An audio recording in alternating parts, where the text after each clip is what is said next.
Okay, so welcome, yes, to the ladies' Parsha Shiur, Parsha's Tazria, and very often in these classes we look at them, we analyze the title, of the class because we don't know. Hello. The title usually gives us an indication of the nature of the parsha itself. And of course, we've just started. We've literally just started. So we want to know why Tazria, which how would one say, when a woman conceives and gives birth to a male, a child, right? The first few verses are talking about childbirth, having children. And that's in fact, the whole title of the Sedra is Tazria. And you ask the question, but what's the majority of this portion about? It's about the skin afflictions. Yeah. Oh, Sarah. Yes, the Sara'as, right? Which sometimes people have translated as psoriasis. Oh. Yes, yes. It's not really psoriasis because psoriasis is a medical condition. Yeah. This is not really considered a medical condition. Okay. It was a spiritual condition, spiritual disease. However, regardless, the rabbis did say that somebody who has this spiritual condition, this skin affliction, it's pretty bad, and it's to the point where they have to be excluded of the community. They have to sit outside the community. They have to live outside there, and it's almost considered as though the person is dead. Oh. Yes. It's a pretty scary situation. It's a pretty scary situation. And one wonders if the majority of the parsha is dealing with this kind of skin afflictions. Of course, for the sin of speaking Lashon Hara, yes, which most people know that these skin afflictions are for the sin of saying Lashon Hara. We wonder if a person like that is considered to be a dead person, then how is that reflected in the title of the parsha, which speaks about conception and birth? Circumcision was about a new life. It's the exact opposite, apparently, of the theme of what's going on in the parsha. How could it be called that?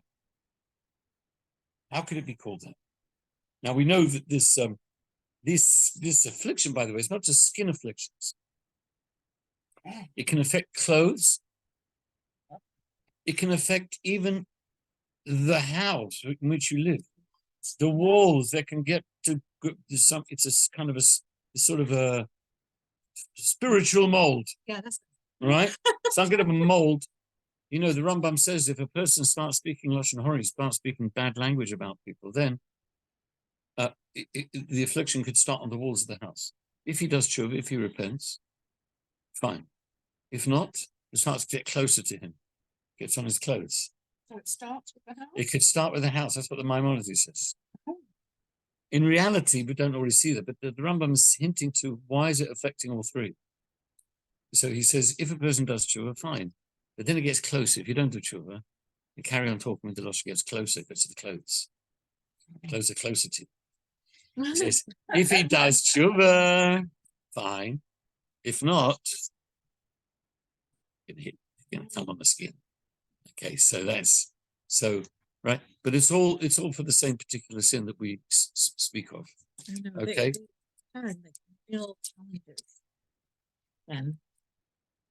Yeah, but in a sense, the Rambam explains also that challenge was a sign of God's closeness to the Jewish people. Yeah. Because Hashem was indicating to people who were very righteous. They were very righteous people, but sometimes you had a sort of an external, a little part of you, a tiny little part of you that was superficial. Skin is superficial. Yeah. Skin complaints are problematic, right? They can be serious, right? And chronic, but it's still superficial on the outside. So these people, and Chassidus explains that people were really actually great people, but they, like if you see a silly sort of schmuttery painting that has a little bit of a blotch on it, does it make much difference? It's because the picture's not particularly great in the first place. So if you get a little bit of smudge or a blotch or a piece of dirt, But on the Mona Lisa, Oh, yeah. Right? Did you see just recently some people were trying to Yeah. throw stuff on the Mona Lisa, and I thought, oh my gosh, there goes the Mona. We thought, no, because there's glass over it. They're protected by glass. Yeah. I don't know. Probably. That's really silly people. I don't know what they're complaining about. But anyway, Palestine. Yeah, Israel, Gaza. People who don't care about anything. They just care about the world. Nothing else. They don't care about individuals. Just the world. Something to do. Yeah. People live meaningless lives, and they want to make some kind of an impact. So I want to do something. So they take a grand cause. Hello. They take a grand cause and think, we'll change the world. Anyway, let's get back to the question at hand. Why is the Sedra speaking about Saras, which is likened to being dead, God forbid? Why is the title about conception? Yeah. New life. Life. Hello? Sorry, was that a question? No. Okay. 698. 698, 699. So the answer lies, Rabbi explains a beautiful thing. He says, really, Torah is not, there are certain punishments that the Torah has, but they're not really just punishments. They're a form of rectification. They're a form of solution, really, right? I mean, put it this way: if you put a coat in the laundromat, now what happens? You put it in the dry cleaner. Clean. What does it do? It goes in, right? It goes round and round. Chemicals come in. Now, if you'd ask the coat, how you feeling over there? How's it doing in here, right? I'm sure the coat would say, whoa, it's a bit hot in here. It's a bit, I've got these chemicals. Oh, it's a bit rough, But then, after it comes out, what do you feel? Oh, I feel the fire, nice and clean, right?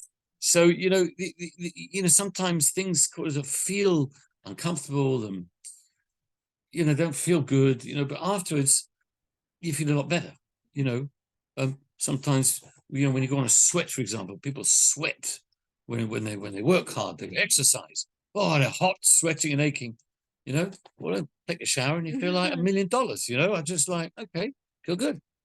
So a lot of the things in the Torah are really just forms of a tikkun, like a rectification, fixing some problem. So here, the whole idea of a person having to be declared impure and to have to sit outside the community, to be excluded, quarantined, excluded from the community, right? And to be locked away and to come back and backwards and forwards. It's really to allow the person to think, to reflect, and to do tshuva, yes, and to start anew, So in other words, it would become for him, if he does the right thing, it's going to be for him a new life, a new life, and that's the birth. That's the Tazria. The idea is to encourage you to do tshuva, and then you're like reborn by doing tshuva. You are birthed again, and that's why the Parsha is called Tazria, to conceive and give birth, because really getting Taras is about changing you, become a better person. We need you to re-examine who you are and become a new person, a new birth, and that's why it's called Tazria. We're looking at the outcome of what is expected. Right. Yeah. No, I was wondering, these people who have the skin ailment there, it also comes with like physical pain, even though it's like a spiritual. You know what? I don't really know. Yeah. It's when people these days have saras, they're like. Yes, but it's interesting. I don't know. There's lots of things said, because some people, of course, they mistakenly identify this saras with leprosy. It's not leprosy. That's the usual, yes. Yeah, because I think lepra means white or something in Latin or Greek or something. I'm not really sure. I can't remember. But it's certainly not leprosy. It's definitely not leprosy. Leprosy is a very dangerous disease, actually. It's very dangerous and a very horrible disease. People's limbs start falling off. In fact, in Hebrew, if I'm not mistaken, the word shechin is more appropriate and more connected with leprosy. Mm. So what are the physical symptoms? Hard to know. I haven't seen anything really. It's white. It's white skin. But It doesn't seem like it was But like all over. it's not necessarily, as I say, it's not a physical disease. If it was all over, funnily enough, we have an interesting halacha, which actually the thank Parsha God says you said it's that not. if a person's completely white all over, which must look pretty Yeah. horrifying, Say it's a skin if condition. the person from head to toe has got this stuff, right, then he's considered pure. So what does that mean? Because then, no, it's that here's why. It's because here we understand that it's not the spiritual problem that we're speaking about. They have It the must skin be condition. a medical issue. Exactly. It's a medical issue, and therefore it's nothing to do with something that's tahor, tame, which is these are spiritual issues. So therefore, if he's got it from head to toe, he is ill. There's something wrong. He is ill. It's medical. It's not to do with lashon hara. It's not to do with any of this stuff. You understand? Let's say to my life, the for the spiritual side, if you cut off, yeah, you have to separate in order to think about what you have to fix or whatever, reflect. But you know what? The most difficult part is when you don't have clarity. Most of the time, I don't know if it happened with you as well, guys, but you don't have clarity. So when you actually know, it becomes easier. But most of the time, you don't have Very clarity. good. And that is why. Yeah. That very good question. That is very good. And that's why in Pirkei Avot, the ethics of the fathers, yes? Actually started. Good. Well, in the first chapter, Yeah. one of the early missioners says that a person should make for themselves a rav. They should appoint for themselves a rav, a rabbi, which means not necessarily a rav to, obviously there is a rav who answers, let's say, questions, halachic questions, but there's a rav also in the sense of a spiritual mentor. Do you understand? A mentor. And it says in the Mishnah, you should make for yourself a rav. You should acquire for yourself a friend. Yes. Now, but it says later on the idea of making for yourself a rav. You know what it says? It says histalik min hasafek. Histalik means to avoid or go away from doubt. Yeah, Because when you have a mentor, that's why I'm mentioning it.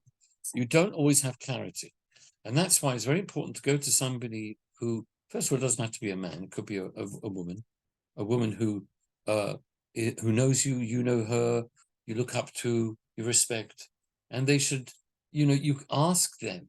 Yeah. You see, you ask them in a question of doubt. You approach such a person, you say, look, I'm not sure. Should I do this? Should I do that? I don't have clarity. The Rav, yes, Rav, the rabbi or the Rebbitzin, yes, or the mentor, whoever it is.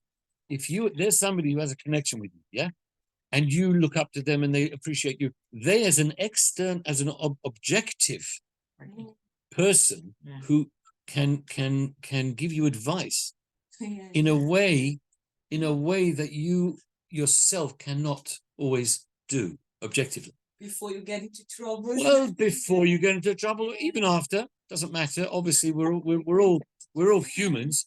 None of us prefer to get into trouble. We prefer not to.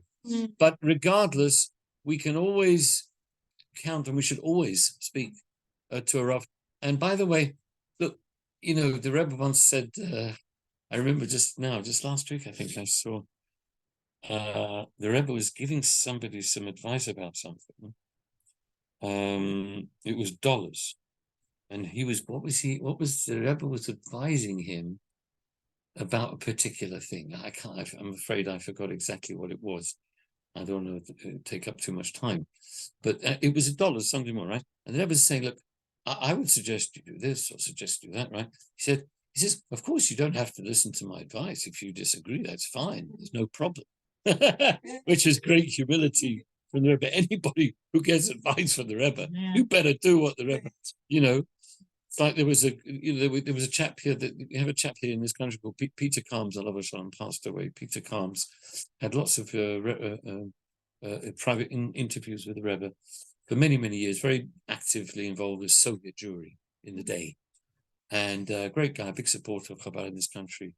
And it passed away about maybe 3 years ago, something like that. And so he always wanted to go on Aliyah to Israel. He wanted to go to Aliyah.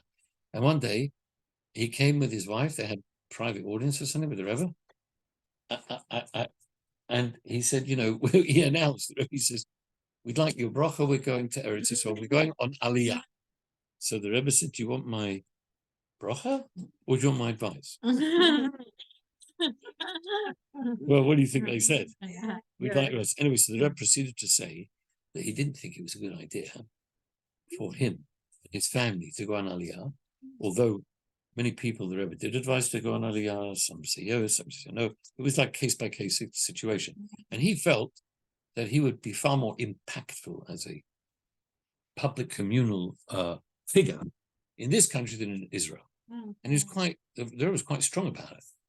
And it was like, oh, they were like so deflated because they were so excited to go in Israel. And unbelievable, to his credit, they changed their whole plans and everything. They did not go. Yeah, but you can have a bracha and then but realize maybe it's not the right thing for you. You always wish people a blessing. It's her parents. Mrs. Effume. Yeah, Mrs. Effume's father. Yeah. Her Peter Combs. She's a Combs. So his advice was as the same as a bracha. What exactly? Exactly. His advice is the ultimate bracha. So all I'm saying is that anyway, of course, we always retain autonomy. And we'll have free choice. You can either listen. I myself, my own personal mentor, I've asked him various things, and I was in a little bit, how should we say, doubt about what to do. Didn't have clarity. So I called him up, and he gave me some advice. I'm like, oh, really? I wasn't too comfortable. Yeah, I wasn't too comfortable about it, and I sort of I would discuss back, shall we say, everything, But he said, listen. He also said to me, look, it's just fine. You don't have to listen to me. Okay, but it tends to work out. Sometimes you have to force yourself to listen to the advice. Someone could see it from outside. Yes, and it's much better to listen, much better to follow. Yeah. So therefore, this is it. You don't know that's I'm just answering your question with regard to clarity. That's why it's a wonderful thing to have such a person. And it should be one person, it shouldn't be like half a dozen. You only go to one doctor, don't you? You trust one doctor, doctor. Oh, you can, yeah. Especially if you don't like the first opinion. If you don't like that, there's no problem going to the second opinion. No. But second opinion is fine. But generally, you have your family doctor. You know what I'm saying? He'll send you to a specialist. And the specialist, you could say this, he gets second opinion, third opinion. Anyway, so this is, we should all, it's a wonderful thing, really, for human sanity that we should all have, as the Pirkei Avot says, that we should all have someone like this who we can speak to and ask for guidance and advice. Okay? So, right, now let's just move on a little bit. It is interesting. I don't know if, these first few verses talk about impurity, tome, something spiritually, there's tumah, there's tara, there's a state of spiritual sort of contamination called tameh after childbirth, which is interesting. There's 7 days after the child is born for a man. There's a certain, how should we say, actually the blood that comes out after childbirth, according to his, is Torah, it's actually pure blood. The blood itself is normally, not considered a good thing, but here is considered pure blood, so to speak. And then after 33 days, you're supposed to bring a sacrifice. Okay, a sacrifice. And then with a woman, interesting, here she's impure for 2 weeks. For a boy with 1 week, then it's 2 weeks, and then she has to wait 66 days. Then she brings the sacrifice. Okay. So I just thought I'd try to share with you a little bit. What is this whole idea? What is this idea of impurity, and what's this like the sacrifice? So it's explained, this idea of impurity, tumah in Hebrew. Yes, Taf Vav Mem Aleph. Taf Mem Aleph is the root. What does it mean? is it? It's not a physical thing, like Sarat. It's not a physical thing. You can't see it, you can't feel it, you can't smell it. It's totally invisible. But it is some form of state that has been explained I think, quite a nice way, that when you have something holy and special, whenever that thing goes away, if that thing goes away, it leaves a vacuum, a void. And that we call tumah. It's like an absence of, the opposite of tumah is tara, purity or holiness. Right. So if there is holiness not there, it's like, it's interesting. If an animal dies, what does it attract? Flies, doesn't it? Well, why does it attract? Why, when it was alive? I mean, there are animals where there are flies as well, right? But nothing like when it passes away, right? When it passes away, they swarm, don't they? Okay, right. So they're all attracted. So what is it? Because they sense that they stay alive. When animals are alive, most of the flies will stay away because there's no vacuum there. Once a person has passed away, and even when we talk about humans pass away, there's also a tumah. Why? Because they had a soul. We have a soul. So when the soul departs, there's a sense of tumah. Now let's look at a woman. Now, a woman, when she has a baby, it's the most amazing thing, because when she has a child inside of her, this is like godliness incarnate, because we have a new life here. New life. So we have literally something that starts from literally nothing, from one cell, and suddenly you've got a new person here, which is a soul, and yes, it's a miracle, and it's a soul, it's a godly new life. So when the child is born, of course, by the way, nowadays these laws don't apply because we can't bring the sacrifices. Yes, we don't have this idea of tumah. We don't practically. We're talking now theoretically, technically in the times of the Chumash. So when that child now is out, so now there was an incredible godly revelation, if you like, in the mother, in the woman. So that's gone now.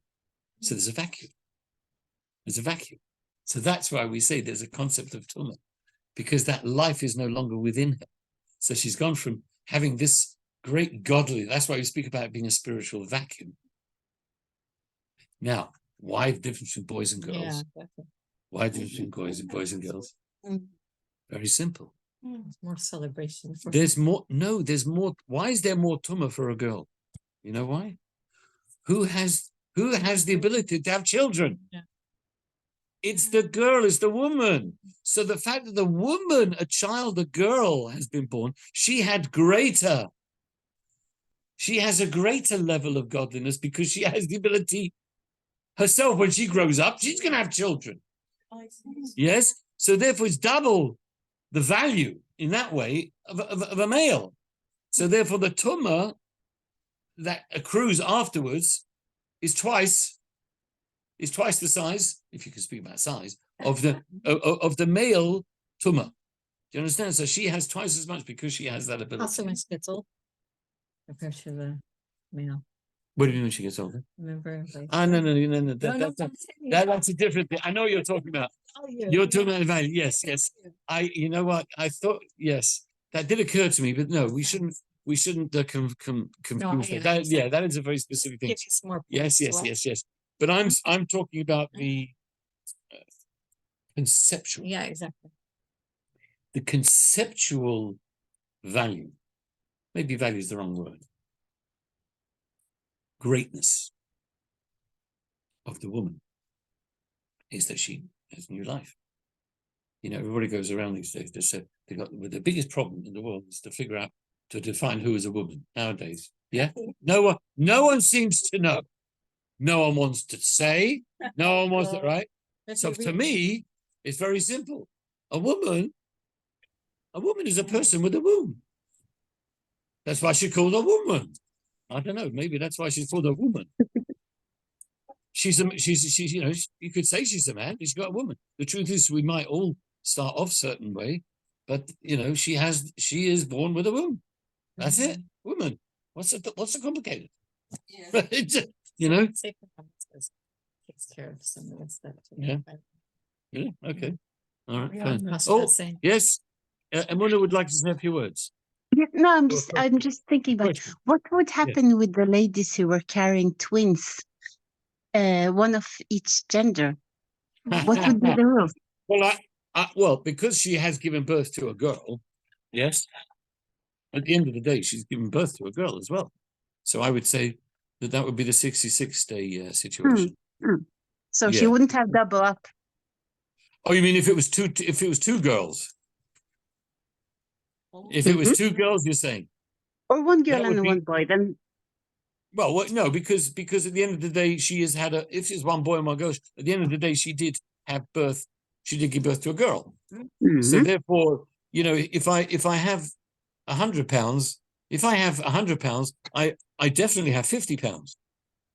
Yes. So if we look at the value, okay, I'm sorry to go back to the value situation. It just helps the discussion a bit. If the value of a boy in terms of reproduction is 50, yes, and the value of a woman in terms of reproduction is 100. I mean, I'm just giving her a silly, yes. So therefore, she has had the 100, yes. So therefore, she would and qualify. not 150. Oh, you mean to just add them together? Mm-hmm. And Oh no, I don't think so. Because what about she has quintuplets I was thinking triplets. or triplets? Yeah, no, I have not heard.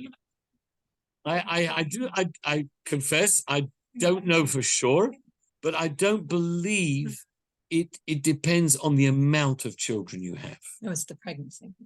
It's the actual gender that is the gender that comes out, a male or female.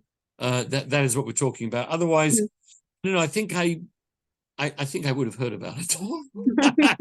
Depending how many children you have, because she has, she has 5 girls.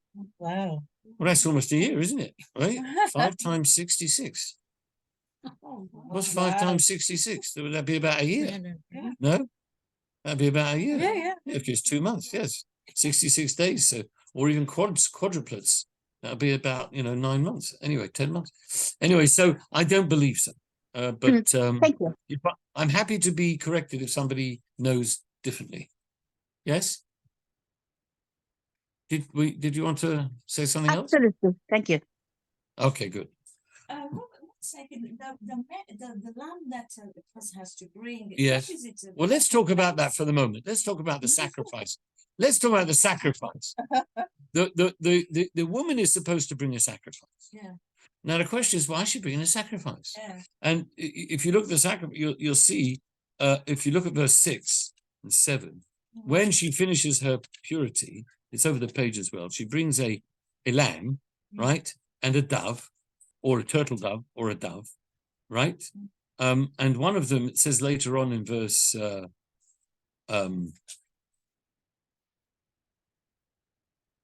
in verse 8, for example, if she can't afford the land, then she should bring 2 doves or 2 turtle doves, one of them being an olah, one of them being a a burnt offering, and the other being a chatas, a sin offering.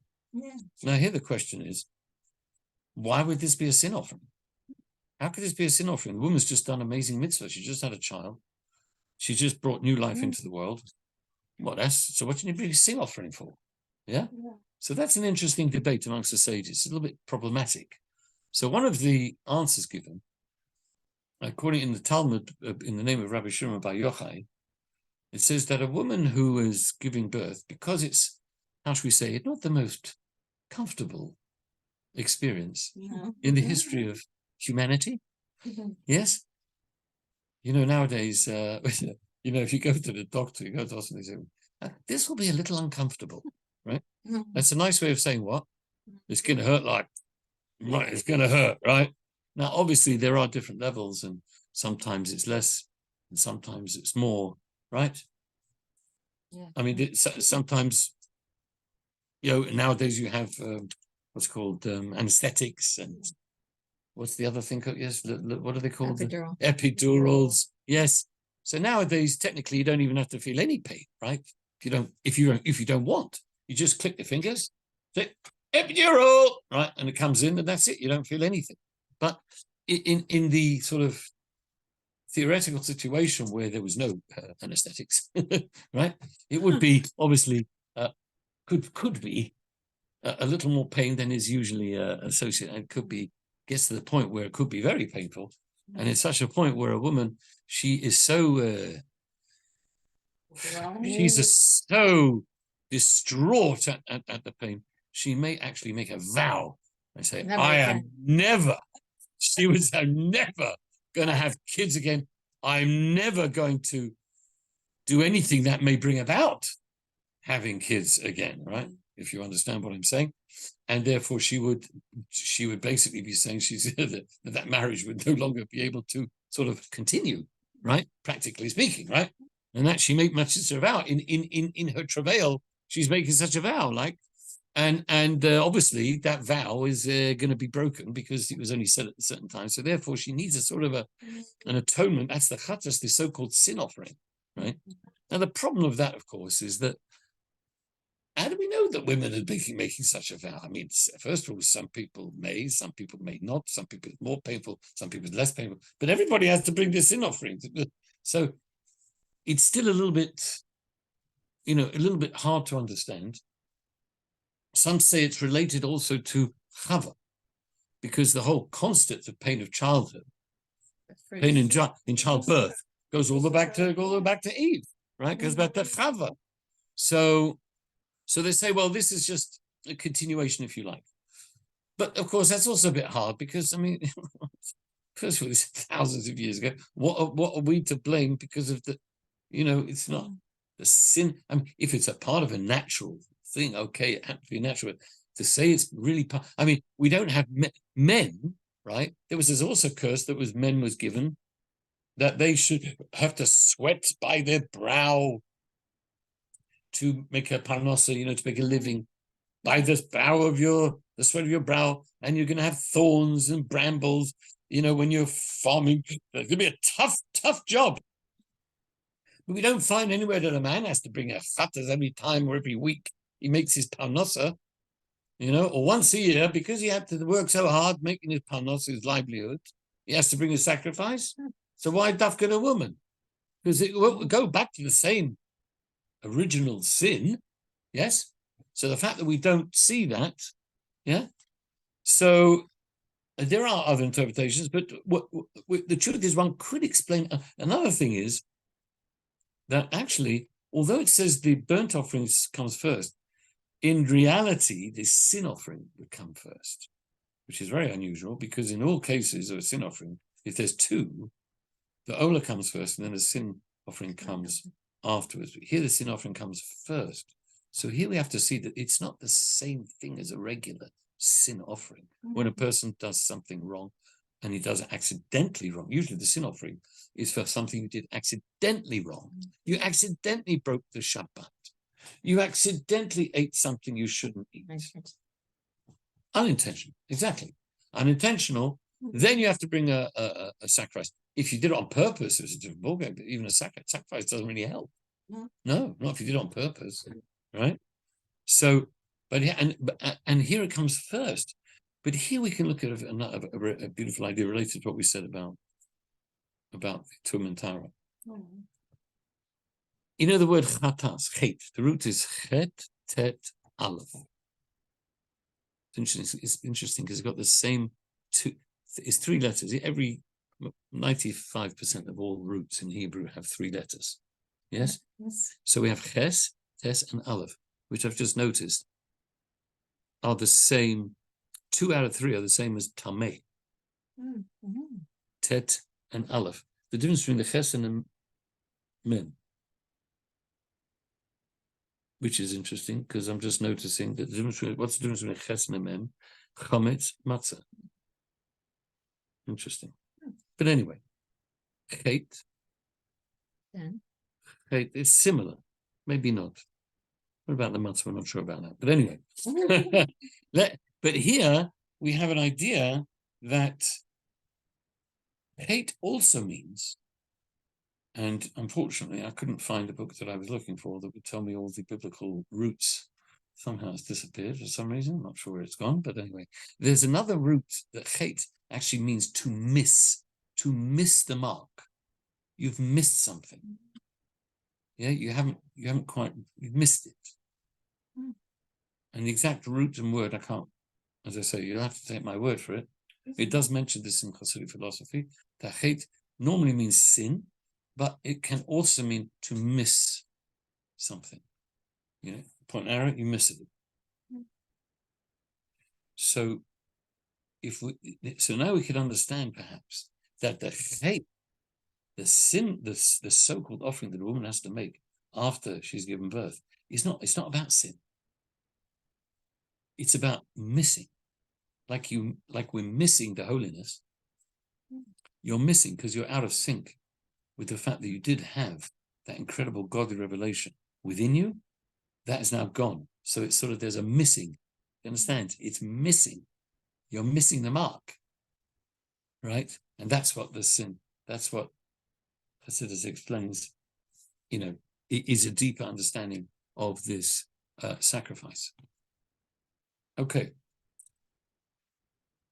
Now, I'm going to make just one more point about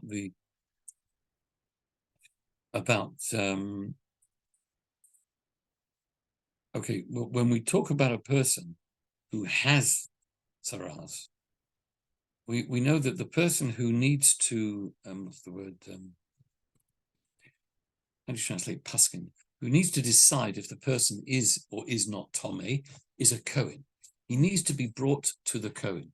The person who has this tzaras, he is brought, we'll discuss tzaras now for the moment, he's brought to the Kohen.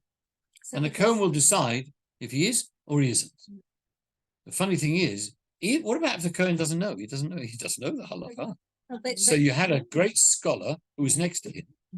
And the great scholar, who knows all about it, would whisper in his ear, and he said, this guy's Tomei, and he would announce it. He's Tomei, he's Torah, which is very interesting. You got the scholar doesn't say he is. I can tell you the guy is Tomei. No, the Kohen has to say. Kohen has to say. But the Cohen, because he's more chesed, be a little bit more lenient. Yes, that is a very important point. Why is it a Kohen? You see, the Kohen is what we call, as you rightly point out, is considered like Ish Chesed. Who is the first Kohen? Aaron. Aaron was the first Kohen. Aaron was the first Kohen. So he was the first. Why? And we have a statement in Pirkei Avot again. So we should be like the disciples of Aaron. Loving peace, pursuing peace, loving everybody, and bringing them close to Torah. Love everybody. So people who are descended from that, they've inherited his kind of genes, really, because he was the most amazing, kind, wonderful, loving person. So if, God forbid, somebody may have to suffer the consequences of being excluded from the community, as we said before, and put outside the community because they spoke Lashon Hara. They tried to divide between a person and his friend or his wife and his husband. Yeah, when you talk Lashon Hara, it divides between people. You know, well, that guy doesn't appear to be very friendly to me anymore. Wonder why. This person is not talking to us. Oh, maybe somebody said something, and that's why they're not so friendly anymore to you. Oh, well, that's not nice, is it? So now, if a person did that and they're going to have to be excluded, and he's got this disease, you want somebody who's going to appreciate the gravity of such a drastic thing to exclude somebody, right? We don't want somebody to jump and say, oh yeah, let's get rid of this guy, let's kick him out, right? We don't need that. We don't need somebody being over-enthusiastic about this sort of thing at all. We need somebody who's an ish chesed, as you point out. He will appreciate the gravity of the situation. And therefore, if he needs to, okay, he'll say it, and it'll be coming from a place of chesed. You have teachers. Now, some teachers, they sometimes, sometimes reprimand the kids. Sometimes they were given punishment. And some kids, the kids, they have a very good way of picking up about the teachers, what the teacher's thinking of it.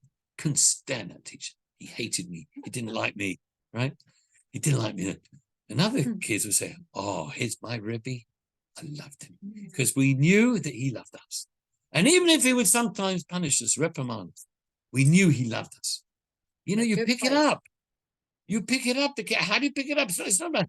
He said, I love you. I love all you kids. Yeah, right. You know, but you know, a really good teacher, really good Rabbi, he does love his kids, and he is patient, and he's kind, he's loving. Then there are some who just do it because they can't do anything else in life, right? So they become teachers, as the expression goes, right? And therefore they don't really love the kids so much, and the kids pick it up. The kids pick it up. Yeah. So here you've got a Cohen. If the Gevura, yes, the severity, something not pleasant, the tikkun, the punishment is coming from a place of kindness and love, you can accept it a lot Yeah. easier, can't you? You accept it because you know he loves you to bits. He's doing it for you. He's not just out to get you. Yeah. Like we spoke about Rosh Hashanah, you know, Yom Kippur, the Day of Judgment. Oh, Day of Judgment. I don't like that. I don't want no judgment. Please, I'm out of here. I don't want no judgment. Okay, goodbye. Right, but it's like somebody said once, you don't want to be judged by people who don't like you, who care about you, and who may want to harm you, and don't know you. But you don't mind being judged by somebody who knows you, who cares and loves you, who loves you to bits. And understand you. And he understands you, he knows you, right? Then you don't mind being judged by such a person because you know whatever he's going to do. You trust, exactly, trust me, loves you. And you actually don't mind. It's like, oh, help me. You know, like you give me the prescription. You go to a doctor. The doctor, sometimes, you know, you have some, you know, doctors who are, you know, the Rebbe said quite often, if you know, that if you have you should go to a doctor friend, a friend of the family. Interesting. That's it. Sometimes doctors can be a bit cold, right? And a bit clinical. I mean, that's what they're paid to do. But sometimes you get a doctor who's a good friend. They care about you. So if he says, no, you're going to need some treatment, you're going to do something, you're going to say, well, you just don't like me. You want to give me something that's painful. That treatment's horrible. That's very painful. Well, yeah, but you know I love you. I know I care about you. You need it. Oh, okay. You don't mind, right? If the person loves you and likes you. So that's why this whole thing of the Tumah the Tara is designed to be done by the Cohen himself. Okay. Yeah. And another thing, another beautiful words really about the Cohen. It's interesting. Truth, you see, Lashon Hara. Let's just discuss again a little bit more about Lashon Hara. Some people think, and it's a very big common mistake, that people think that Lashon Hara, when you speak badly of somebody, it is when you say something that is untrue. But if it's true, you think, well, that's not Lashon Hara. If it's true, what do people say? But quite often, this is one of the biggest defenses of Lashon Hara. You say, But it's true. you said something about somebody. Yeah, but it's true. What do you want from me? It's the reality. I'm not making this up. Making it up would be broad. That's bad. That's slanderous. That's libel. Motzi Shemra. But I'm just telling the truth. What do you want from me? Oh no. That's still Lashon Hara, my friend. You could be telling the God's truth, as they say. But what is Lashon Hara? Lashon Hara is you are trying to besmirch the person's image. Now, even if you are saying something true, is that going to besmirch his image? Of course it is. More likely if it's true. Yeah, because then the other person will say, yeah, I agree with you. Well, yeah, because I know I saw him do the same thing. He might, but he could say, "Oh, did he?" Doesn't really matter, but he could. You have to be a witness. Is there a glass here? I can. Okay. I'm a bit thirsty. I'm sorry. Be a witness in the case. Yes. Oh, no, that's different. Yes, because in a court case, first of all, it's public. It's in a public setting. You see, Lashon Hara, yes, it's a good point. Lashon Hara is, yes, it's not done in a group usually. It's usually done from one person to another. That's John. Do you know what John did the other day? You're not going to believe. You're not going to believe what John did. What, really? What did he do? like there's What did there's- Sarah do? You know, the board that how it affects the 3 people. Yeah. You know, those 3 people. You Yeah. wanted to- Yeah, of course. It harms everybody. It harms whoever said it, it harms whoever heard it, and it harms the person about whom we're speaking. Right. So it is a of course it harms everybody. If you want to know more about that, you could read. If anybody's a Shakespeare fan, read Othello. You know, with Iago and this and the other was Lashon Horror, right? This one got killed. Desdemona gets killed. This one gets killed. That way, everybody's getting killed. The people who said it, the people who heard it, the people who have spoken about it, they all die. You know, so even Shakespeare seems to have tapped into that situation, right? But what's that got to do with the Cohen? So here, it was just an interesting thing. After I said a bracha,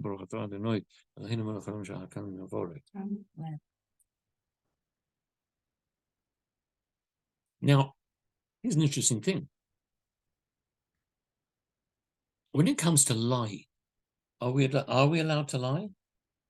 No. It's not a trick question. White lie.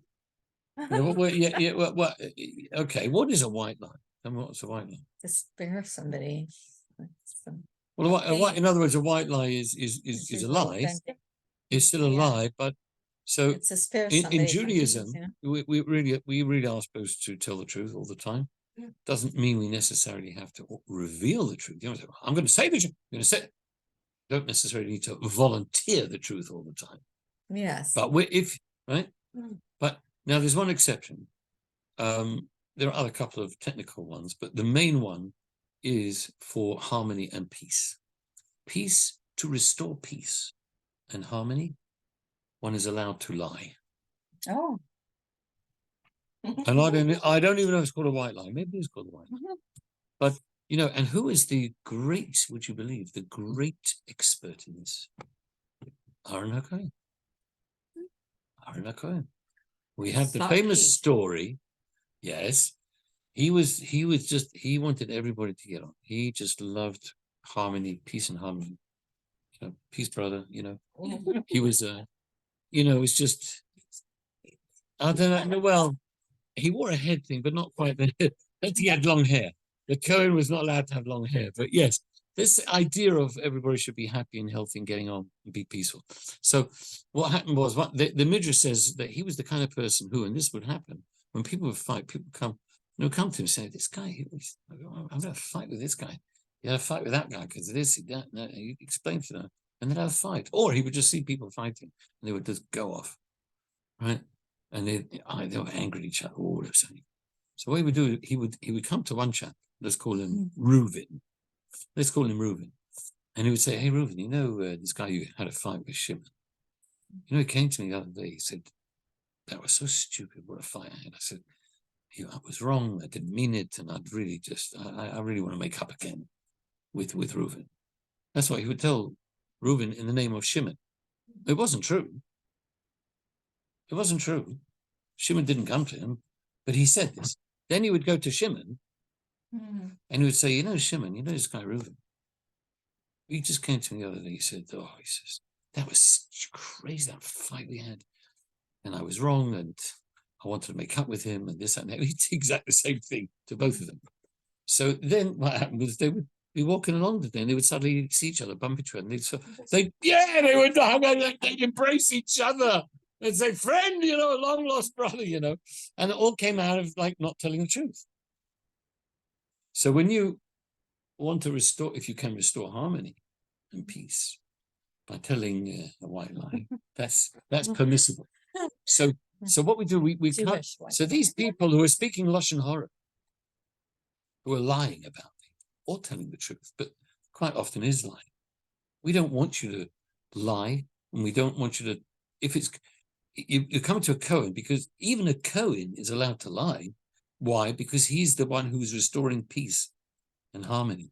So what you're doing, whether it's true or a lie, you're doing the exact opposite of what a Cohen is all about peace and harmony, keeping people together. That's why we bring them to the Kohen, Hmm. to get that message. Understand? Yeah. Okay. Yeah. So I have a little bit of a dilemma now at this point. What's my dilemma? Obviously, we don't have much time really left, actually. Don't really have a lot of time left. But I guess the question is about next week and Pesach. And are we going to hear about Pesach? I haven't heard very much about Pesach so far. So I guess because next Thursday will be before, right? That would be the last one before Pesach. Because Pesach is Monday night. Monday night? Yes, Monday night. Tuesday night. So what do we think? What do we think I about? think maybe if we can do a Zoom because we have a See kid what coming. wants to do. No, not always. Well, let's just ask Yeah, you, yeah. Leila. Mhm. What are your Yeah, I think that a Zoom. yes? Mm. You would prefer Zoom? But how about the Zoomers? I guess the Zoomers would prefer a Zoom as well. Unless you're I wouldn't have much of a choice there, unfortunately. and you would not have much of a choice unless you. Yes, there's no bus from Oslo, is there? That bus stopped, didn't it? The 15,7411 is not running anymore. She's coming for Pesach. Yeah. Oh, you are? Where are you? Baruch Hashem. Before Pesach, I presume she's coming on the Sunday. All right. Okay. So next week in Mitzvah Hashem, we will have a Zoomy Woomy, Thursday, on Pesach, Bez Hashem. And we'll talk about the menorah, we'll talk about the Megillah and everything else. Oh, someone's listening. I was just seeing if anybody's listening. Okay. Yeah. Very good. It is. Yeah, you're listening. All right. So you know what? So then, let me just finish off with one little more point. This guy who has the tsaras. Now, where is the verse? There is a verse over here, if I can find it. It says,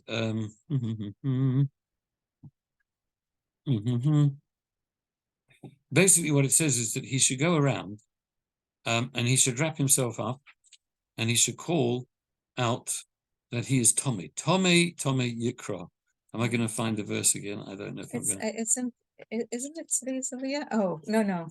I don't think so. No. I don't think he's in. The Cohen says something twice. Yeah, I think he's in. Has to proclaim himself. He has to proclaim himself, exactly. He has to walk about. Well, yeah, but how will you find it there? No, don't worry about it. But what I would say like this, Tommy Yikra, right? That he will go around calling out that he is Tommy, proclaiming his. Now, there's a great commentary called the Shalosh, from Rabbi Isaiah Horowitz, Yeshaya Horowitz. He wrote the Shnei Luchos HaBris, a beautiful, ethical, mystical treatise, and he says like this. He says if you can read it slightly different. And he says, Tommy, if you put a comma there, for Tommy Yikra. You could read like this, if you have a comma. I'm sorry, I can't actually find the actual verse, because you see what I'm talking about. But I'll tell you anyway, you'd put a comma after the first Tommy, and you'd say you can read it, that the Tommy, a person who is Tommy, in other words, a person who has some form of spiritual problem, Tommy Yikra. He will call you and he'll be telling you that you have it. In other words, it's a very similar to the Talmudic dictum that whoever disqualifies someone, and some people like to disqualify, oh, he's not good because this, he's not good, she doesn't do it, she's not, people like to disqualify, right? If we are disqualifying people, we are usually disqualifying with and if we do all the time, we are probably likely disqualifying with our own disqualification. Oh, So in other words, if a person, for example, classic example, if somebody would call somebody, you're like an evet, you're like a slave, or you're a mumsy, he's so upset because you're an illegitimate, this, that, and the other. And he literally, to those people, will call them that. And on several, he'll do it to several people, right? So such a person is considered that they say he is likely to have blood from an Eved, or maybe he himself is illegitimate. He's projecting. He's projecting, exactly, projecting. This is this idea of this verse that we often project on. Sometimes when we've got our own issues, we project them on other people. So we've got to be very careful of that. Yes, Emuna. Isn't that very, very Baal Shem Tov as well? That we are each other's mirror, that the only thing we can Yes, recognize thank from others. you. The Baal Yes. Shem Tov does amplify on this Yeah. because, yes, the Baal Shem Tov says we are a mirror. Correct.